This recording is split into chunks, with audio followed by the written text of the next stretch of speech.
नमस्कार एवन उत्तराखंड में आप सभी का स्वागत है। मैं हूं आपके साथ निशा शर्मा। खबरों की शुरुआत करेंगे उससे पहले एक नजर हेडलाइंस पर। सीएम ने 12 रेट माइनर्स का किया सम्मान। सिलक्यारा टनल रेस्क्यू ऑपरेशन में निभाई थी भूमिका। 51 हजार रुपए के चेक देकर किया सम्मानित।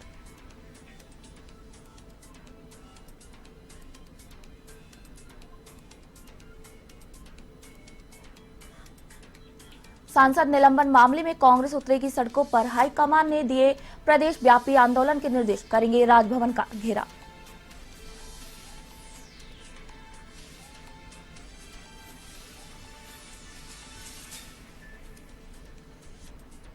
उत्तराखंड में कांग्रेस को लगा बड़ा झटका। कार्यकर्ताओं ने थामा भाजपा का दामन।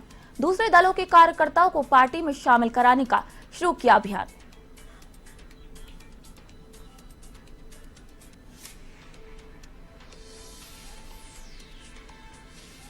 कांग्रेस ने शुरू की लोकसभा चुनावों की तैयारियां। हल्द्वानी में हुआ कार्यकर्ताओं का सम्मेलन। राज्य सरकार के खिलाफ तैयार हुई रणनीति।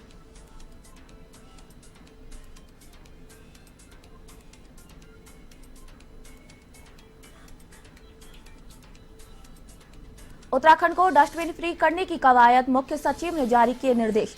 नगर निगम देहरादून में तैयारियां शुरू।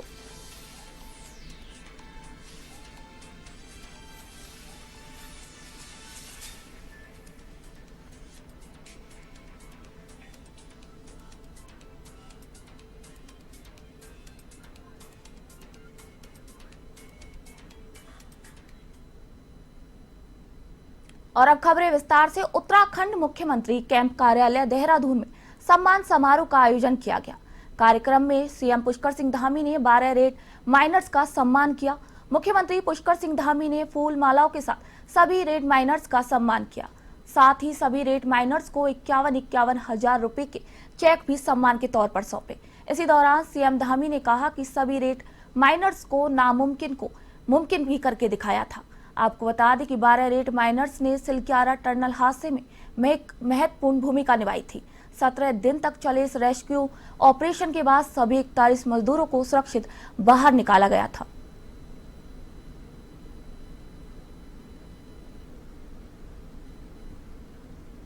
तो मैं जितने लोगों ने भी रेस्क्यू ऑपरेशन में अपना योगदान दिया, सहयोग किया, हर एक का मैं बहुत धन्यवाद करना चाहता हूँ। सभी का धन्यवाद है, लेकिन विशेषकर से जो हमारे रेड माइनर्स हैं, इन्होंने अपनी जान की परवाह न करते हुए लगातार कठिन परिस्थितियों में स्थितियों में अंदर जाकर खुदाई का काम किया, सफाई का काम किया, पाइप काटने का काम किया और अंत तक लगातार और बहुत ही कठिन परिस्थितियों में वो ऑपरेशन चला। उसको सफलता तक पहुंचाने में आपका बहुत बड़ा योगदान रहा। आज मैं सभी का अपनी तरफ से यहाँ अभिनंदन करता हूँ, उनका स्वागत करता हूँ। और चूँकि ऐसे लोग जो वास्तव में कहीं दिखाई नहीं दे रहे थे, लेकिन जो काम असली काम है उस काम को सिरे तक पहुंचा रहे थे, ये सब बधाई के पात्र हैं। संसद के शीतकालीन सत्र के दौरान 141 सांसदों को निलंबित किया गया था और इसी को लेकर उत्तराखंड में भाजपा और कांग्रेस के बीच जुबानी जंग तेज हो गई। एक और जहां भाजपा सांसदों के निलंबन को उचित ठहरा रही है, तो वहीं दूसरी तरफ मुख्य विपक्षी दल कांग्रेस सांसदों का निलंबन वापस करने की मांग कर रही है। और इसी को लेकर उत्तराखंड भाजपा की प्रदेश प्रवक्ता सुनीता विद्यार्थी ने कहा कि 3 राज्यों में हार के बाद कांग्रेस की यह बौखलाहट है। जिस तरीके से संसद के बाहर और संसद के अंदर कांग्रेस का आचरण है, तो वहीं कांग्रेस के संगठन उपाध्यक्ष मथुरा दत्त जोशी ने कहा कि यह पहली बार है कि इतने बड़े स्तर पर सांसदों का निलंबन हुआ है। भारतीय जनता पार्टी लोकतंत्र का गला दबाने का काम कर रही है। 2012 से लेकर 2013 में भी इसी तरह का वाकया हुआ था और उस समय भी संसद को नहीं चलने दिया गया था। फिलहाल की बात करें तो अगर सांसद संसद के अंदर ही अपनी आवाज नहीं उठाएंगे तो फिर वह कहां उठाएंगे।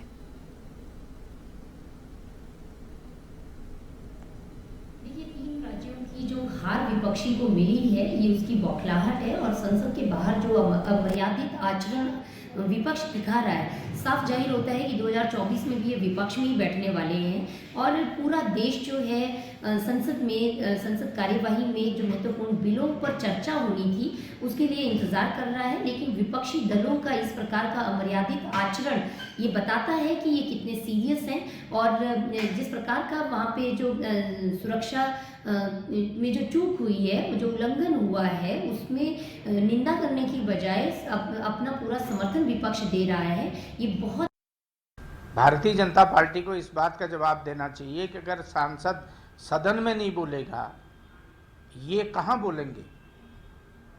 और ये इतिहास में पहली बार हुआ है कि 141 सांसदों को आपने एक झटके में बाहर कर दिया।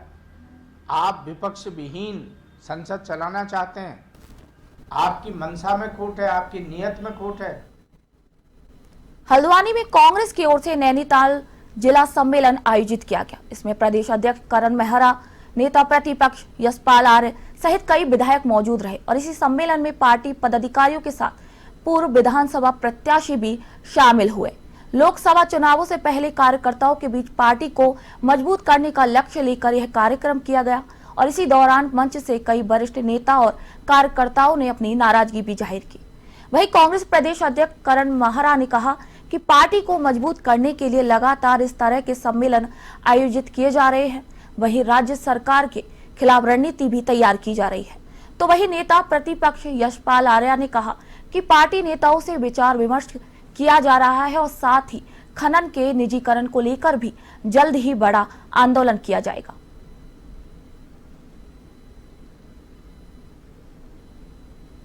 जिला सम्मेलनों की आवश्यकता महसूस हो रही थी, और हम 3 अलग अलग फेजेस पे काम कर रहे हैं इस समय। देवप्रयाग से हमने, जहाँ से गंगा जी बनती है, वहाँ से हमने इसका शुरुआत की थी।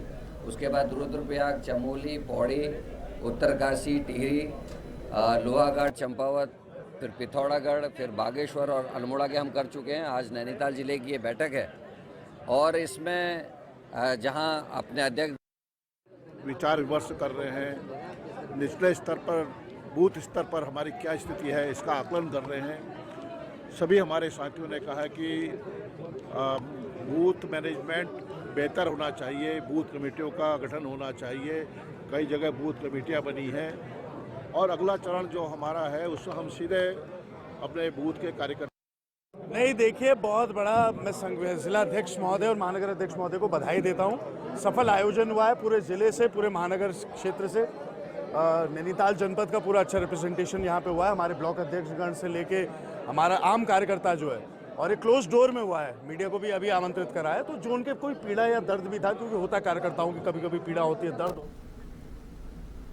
आगामी लोकसभा चुनावों को लेकर उत्तराखंड बीजेपी अपने संगठन को मजबूत बनाने के साथ साथ मतदाताओं को भी अपने पक्ष में करने की कवायद में जुट गई है।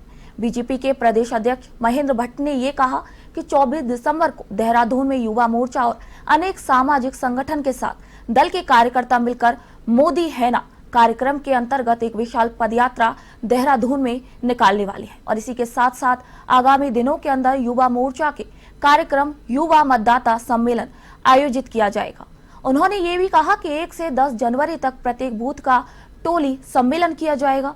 राष्ट्रीय पदाधिकारियों की बैठक 22 और 23 जनवरी को होने वाली है।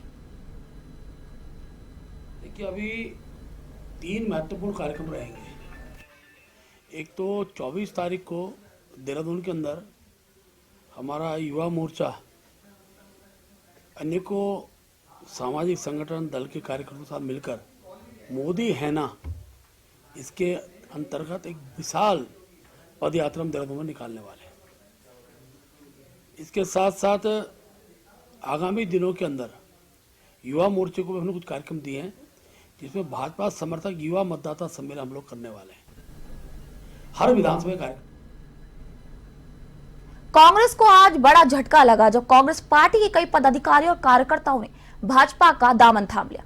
पौड़ी के ब्लॉक प्रमुख महेंद्र राणा के साथ कई जिला पंचायत सदस्य, क्षेत्र पंचायत सदस्य के साथ भारी संख्या में कार्यकर्ताओं ने भाजपा का दामन थाम लिया।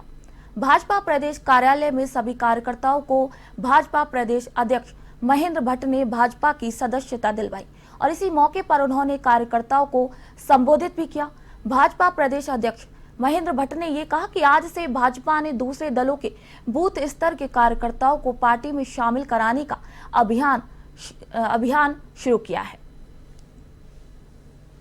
आगामी दिनों में लोकसभा का चुनाव भी है, साथ साथ स्थानीय निकाय के चुनाव भी हैं, भविष्य में पंचायत के चुनाव भी हैं, तो हमारा कुनबा बढ़ रहा है। ये हम सबके लिए बहुत अच्छा विषय है और हमने कोशिश की है कि एक एक व्यक्ति किसी भी दल में हो, वो जो बीजेपी के अंदर, हाँ ठीक है, हम उसके, क्योंकि महेंद्र राणा जी लंबे समय से चर्चा चल रही थी, हमने जनप्रतिनिधियों का कार्यक्रम लेट क्यों किया, तो एक एक व्यक्ति के बारे में हम भी मूल्यांकन करते हैं।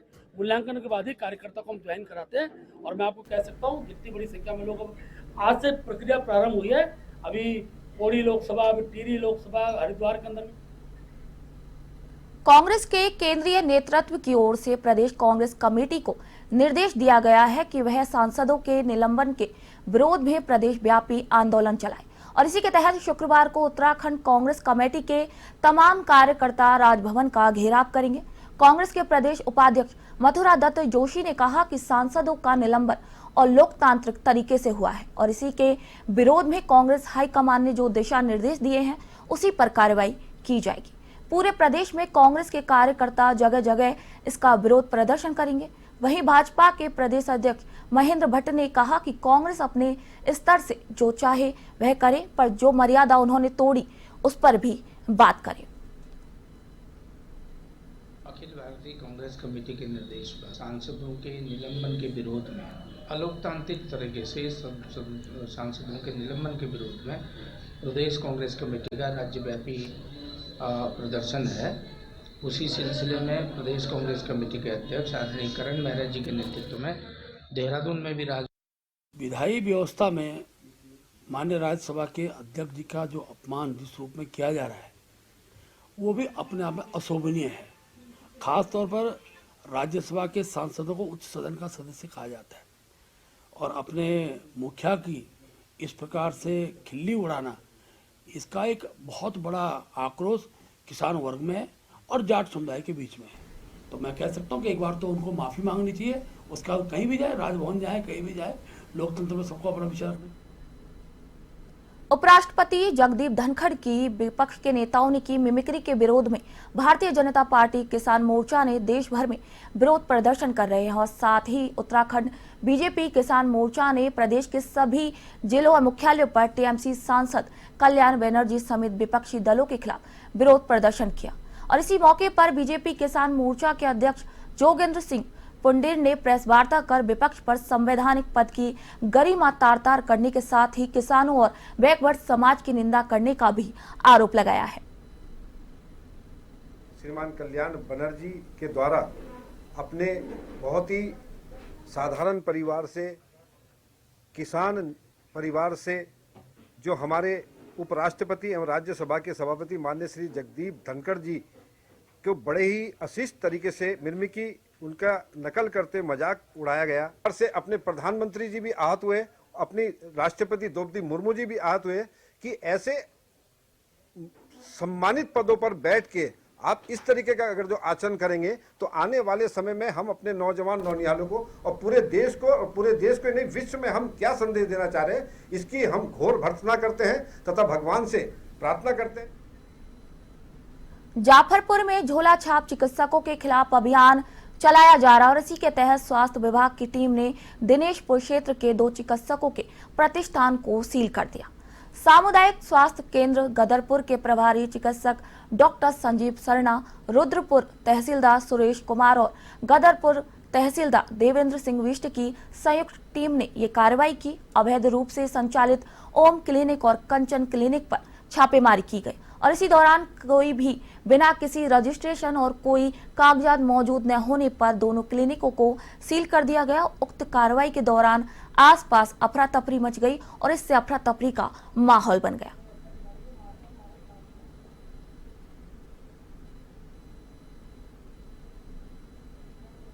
इसका जो होम क्लिनिक और कंचन क्लिनिक है, इनकी कंप्लेंट सीएमओ साहब के यहाँ गई है, दीदी अनऑथराइज्ड है। तो आज जब हम यहाँ पे हैं, दोनों ही क्लिनिक जो चला रहे हैं, संचालित कर रहे हैं इनको, दोनों के पास ही कोई डिग्री, कोई रजिस्ट्रेशन नहीं है, अनऑथराइज्ड है। तो सीएमओ साहब का आदेश है कि आप जाइए, इनको चेक करिए, अगर अनऑथराइज्ड है तो इनको सील किया जाए। तो हमारी पूरी टीम, प्रशासनिक टीम साहब आए। गौला नदी में खनन को निजी हाथों में देने के साथ ही वाहनों की फिटनेस को पूर्व की भांति किए जाने की मांग को लेकर खनन कारोबारी लगातार आंदोलन कर रहे हैं। वहीं आज खनन कारोबारी विधायक सुमित हृदय ने मिलने पहुंचे और कहा कि सरकार हमारी आवाज दबाना चाहती है और हरगिज इससे पीछे नहीं हटेंगे। उधर विधायक सुमित हृदय ने ये कहा कि सरकार की नीतियां गलत है और एसडीएम पारितोष वर्मा का ये कहना है कि खनन चालू करा दिया गया है और गाड़ियों की आवाजाही भी शुरू हो गई है, मगर दूसरी ओर डंपर स्वामियों का ये कहना है कि वे खनन के लिए गाड़ियां तब तक लेकर नहीं जाएंगे जब तक उनकी मांगे पूरी नहीं होती। और इसी मौके पर बीजेपी नेता मंडी परिषद अध्यक्ष अनिल कपूर डब्बू ने कहा कि खनन कारोबारियों की मांगे गलत हैं। देखिए, बिल्कुल अन्याय हो रहा है। मैंने कल भी प्रेस कॉन्फ्रेंस में ये बात बोली थी। गौला नदी आर्थिक जननी है पूरे हल्द्वानी की, और हल्द्वानी आर्थिक केंद्र पूरे कुमाऊं का। और निजीकरण की तरफ जो ये बढ़ते हुए कदम इस सरकार के हैं, इस सरकार की दुर्दशा को साबित करते कि अपने ही राजस्व की, अधिकृत राजस्व की चोरी कराने को ये सरकार तैयार है। कांटे हटा दिए गए हैं, अब नपत होगी घन मीटर के हिसाब से। और आज पैट्रिक साहब जो हैं, जिनका नदी को चालू कर दिया गया वन निगम द्वारा, 2 गेट हमारे तैयार हो गए हैं, शीश महल वाला और राजपुरा का। शीश महल से आज कुछ गाड़ियां निकली हैं और कल से हम राजपुरा का भी स्टार्ट करने का प्लान कर रहे हैं। कितनी गाड़ी जो खनन हो रहा है उसकी गाड़ियां निरंतर शीश महल से निकल रही हैं। आज 35 गाड़ियों ने 3 चक्कर लगाए हैं और इसके साथ ही कल हमारा राजपुरा का गेट भी तैयार हो जाएगा, जिसमें अन्य लोगों को भी निकासी दी जाएगी। देखिए, गौला संघर्ष समिति के अपनी कुछ मांगे हैं जो मौजूदा निर्देश आए हैं उनको लेकर। उसमें जो वार्ता हुई है अभी कोई सहमति बन नहीं पाई है और मुख्यतः इनकी मांग जो फिटनेस है गाड़ियों की, उनको लेकर के है। अभी इनसे पुनः वार्ता की जाए। नहीं, देखिए, जो खनन करेगा प्रशासन का काम है। अगर कोई आदमी खनन का काम शुरू करेगा तो प्रशासन उसको रोकेगा नहीं। हाँ, उसकी सुरक्षा करेगा। कोई रोजी रोटी कमाना ही चाहता है तो प्रशासन की सुरक्षा करेगा, लेकिन हम चाहते हैं कि सामूहिक रूप से सब लोग अच्छी भावना से काम करें। कोई नहीं करना चाहेगा। अब जैसे कल यहाँ जबकि तय है कि बुद्ध पार्क में धरना होगा, कुछ लोगों के बहकावे में आकर कुछ लोग आए, गलत हुआ। अब प्रशासन का अपने भी काम होते हैं ना। प्रशासन ऐसा थोड़ी कि हर जगह ये है कि प्रशासन सहयोगी। देखिए, इस समय सरकार जो है बहुत बुरी तरह हावी है। मेरे को तो इनको देख के हंसी आती है, इनके क्रियाकलापों को, इनके कामों को देख के। एसडीएम साहब शीश महल गेट में जाते हैं और जो है हमको यहाँ बैठक में बुलाते हैं और अपना शीश महल गेट जा रहे हैं। वहाँ ज़बरदस्ती गाड़ी वालों को, जो गाड़ियाँ वहाँ पर रेलवे के लिए 50 गाड़ियाँ चलाई थी, उनसे कहते हैं स्टोन क्रेशर में माल डालो। और उसके बाद एसडीएम साहब यहाँ हमें वार्ता करते हैं, वहाँ फोर्स भेज देते हैं शीश महल गेट में, और उसके बाद कहते हैं कि हमने गेट खोल दिया, जब गाड़ी मालिक जो है जाना ही नहीं चाह रहा। राज्य को डस्टबिन फ्री और 100% डोर टू डोर कूड़ा उठाने को लेकर मुख्य सचिव एसएस संधू ने निर्देश जारी किए हैं, जिसमें नगर निगम देहरादून में भी इसी को लेकर तैयारियां शुरू हो गई हैं और इसी का एक्शन प्लान भी तैयार किया जा रहा है। शहर में अभी 80 स्थानों पर डस्टबिन है जिनको हटाए जाने की शुरुआत की जानी है।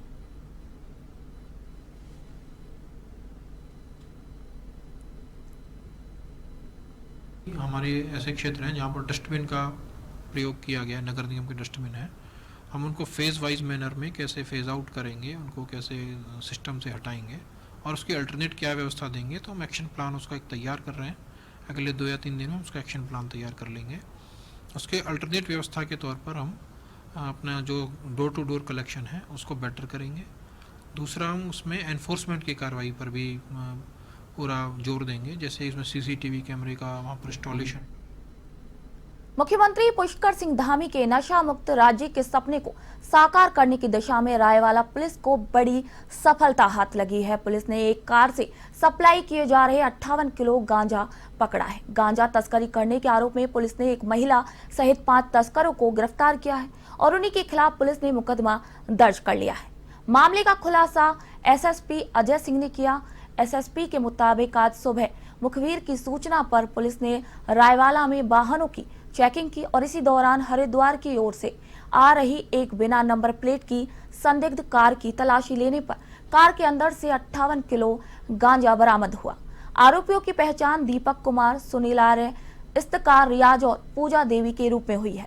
सभी आरोपी हरिद्वार के रहने वाले हैं। आरोपियों ने पुलिस को बताया कि वह मुजफ्फरनगर से 10,000 रुपए प्रति किलो के हिसाब से गांजा खरीद कर लाए हैं। यह गांजा वह ऋषिकेश, मुनिकीरेती, रायवाला क्षेत्र में युवाओं को महंगे दाम पर बेचकर मोटी कमाई करते हैं।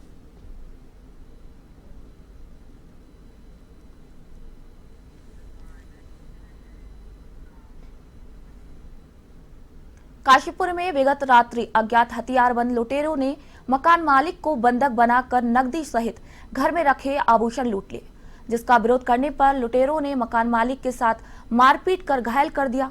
वहीं हनुमान नगर फेज 2 निवासी यशपाल सिंह चौहान ने ये बताया कि देर रात दर्जन भर करीब लुटेरे हथियारों के साथ घर में आकर पूरे परिवार को बंधक बना दिया और घर में लूटपाट करनी शुरू कर दी, जिसका विरोध किए जाने पर लुटेरों ने बंदूकों की नोक पर सिर पे वार कर बुरी तरह से घायल कर दिया और घर में रखे जेवर और नकदी लेकर फरार हो गए, जिसकी जानकारी पुलिस को दी गई। वहीं इसी संबंध में जानकारी देते हुए पुलिस अधीक्षक अभय प्रताप सिंह ने ये कहा कि लूटपाट हुई घटना के बारे में रात्रि गश्त के दौरान सूचना मिलने पर पुलिस बल के साथ मौके पर पहुंची, जहां देखा गया कि मकान के अंदर सामान बिखरा हुआ था और मकान मालिक को काफी चोट पहुंची हुई थी।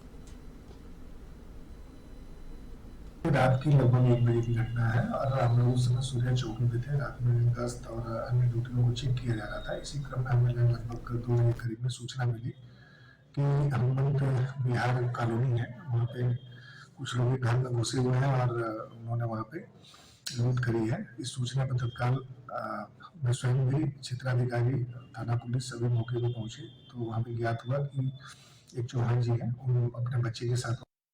मैं 12 बजे यहाँ सोया था और लगभग 1 बजे की घटना है। 1 बजे जो है वो प्रवेश कर गए थे, जो डाकू लोग थे, किस माध्यम से आए बाहर से वो तो वही जानते हैं, लेकिन जब मुझे कंट्रोल कर लिया, तमंचे तान लिए, मुझे कंट्रोल में ले लिया पूरी तरह से। मैंने हुज्जतबाजी की तो मेरे बटों से जो प्रहार किया, फिर मेरे हाथ पैर बांध दिए और मुझे भी अंदर ले आए।